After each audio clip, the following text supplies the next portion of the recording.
बिहार में होने वाले विधानसभा चुनाव से पहले क्या एनडीए में सब कुछ ठीक नहीं चल रहा है और क्या एनडीए के सहयोगी दल अब तितर बितर होते नजर आ रहे हैं और क्या इसका नुकसान एनडीए को उठाना पड़ सकता है।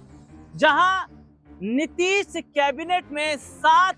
नए चेहरों को जगह दी जाती है तो इन सब के बीच में चिराग पासवान का एक बड़ा बयान सामने आता है और चिराग पासवान के बयान के बाद और ज्यादा बिहार की सियासत गर्मा जाती है, क्योंकि चिराग पासवान ने किसी का नाम नहीं लिया, लेकिन चिराग पासवान ने कहा कि ऐसे सीएम जो काम नहीं कर पा रहे उनका बदलना जरूरी है।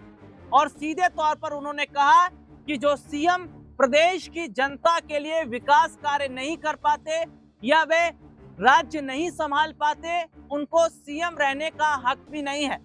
हालांकि इतना ही चिराग पासवान ने कहा, और चिराग पासवान ने ये किसके लिए कहा है ये तस्वीर साफ हो जाती है, क्योंकि बिहार में काफी समय से चिराग पासवान अपनी ही सरकार के खिलाफ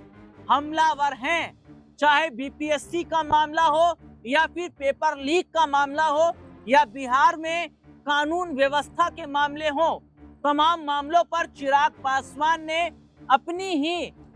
सरकार को घेरा है। बिहार के मुख्यमंत्री नीतीश कुमार पर वे लगातार निशाना साधते रहे हैं और ऐसे में देखा जा रहा है कि जिस तरीके से अभी हाल ही में जेपी नड्डा और नीतीश कुमार के बीच जो बैठक हुई है, और जरा मैं अपने दर्शकों को ये बता दूं कि ये जो बैठक हुई, इस बैठक में कई बड़े चेहरे मौजूद थे। इस बैठक में देखिए कौन कौन था। डिप्टी सीएम सम्राट चौधरी, विजय सिन्हा, बिहार सरकार में मंत्री मंगल पांडे और विजय चौधरी, ये बड़े बड़े चेहरे इसमें शामिल थे। और ऐसे में देखा जा रहा है कि ये जो बातचीत हुई है, इस बातचीत के ये मायने निकाले जा रहे हैं कि शायद नीतीश को इस बार सीएम चेहरा नहीं रखा जाएगा, क्योंकि बीजेपी अपना ही सीएम चेहरा वहां पर रखना चाहती है। अगर ऐसा हुआ तो नीतीश का फिर राजनीतिक सफर तो यही थम जाएगा, क्योंकि नीतीश की पहचान उनके सीएम पद से ही है। और नीतीश अगर सीएम नहीं रहेंगे तो वो केवल एक पार्टी के अध्यक्ष के तौर पर रह जाएंगे। तो ऐसे में देखा जा रहा है कि फिलहाल नीतीश अभी कुछ बोल तो नहीं रहे हैं, लेकिन बिहार का इतिहास ये गवाह बना है कि नीतीश जब जब पलटे हैं तब तब बिहार की सियासत डगमगाई है, बिहार की सियासत में हलचलें बढ़ी हैं। और ऐसे में ये देखा भी जा रहा है कि क्या नीतीश कुमार अभी जो चुप हैं, आने वाले वक्त में आरजेडी के साथ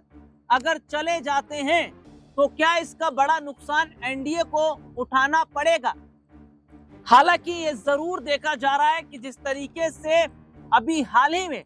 प्रधानमंत्री नरेंद्र मोदी और शरद पवार के बीच जो मुलाकात हुई, इस मुलाकात के मायने ये हैं कि शायद नीतीश को साइडलाइन कर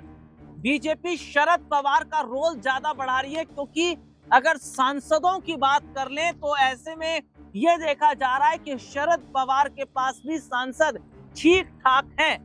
लेकिन क्या नीतीश कुमार को एनडीए से अलग रखना ये बीजेपी के लिए सही रहेगा। और या फिर ये भी देखा जा रहा है कि जिस तरीके से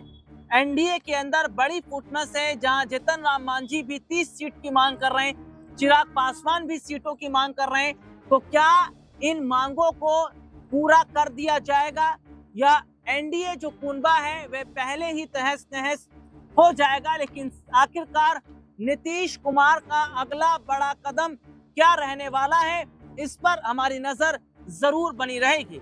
फिलहाल आज के लिए इतना ही, आपसे फिर दोबारा मुलाकात होगी, तब तक के लिए इजाजत दीजिए, नमस्कार।